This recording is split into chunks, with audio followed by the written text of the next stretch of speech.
राजनीति करने वाला हमेशा प्रेजर टैक्टिक्स भी करते रहता है, डिनर पॉलिटिक्स भी करता रहता है।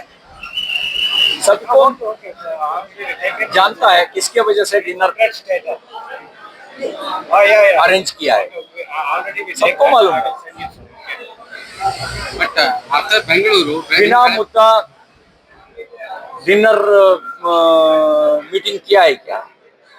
मुद्दा है सर किसका? कुर्सी का।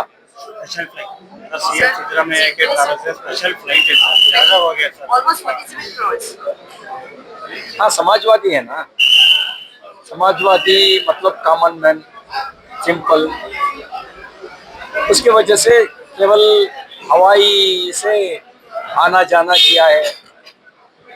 रास्ते में गड्ढा भी है, गड्ढा से रास्ते से इस उम्र में उन्हें जा नहीं सकता, उसके वजह से फ्लाइट और हेलीकॉप्टर उपयोग किया है। उसमें गलती क्या है? एक समाजवादी, दूसरा कॉमन मैन, तीसरा रास्ता में गड्ढा है, उसके वजह से हेलीकॉप्टर एरोप्लेन स्पेशल फ्लाइट उपयोग किया है। काउंसिल में प्रश्न पूछना सीएम सिद्धरामैया उत्तर नहीं दिया सर, उसका विचार है।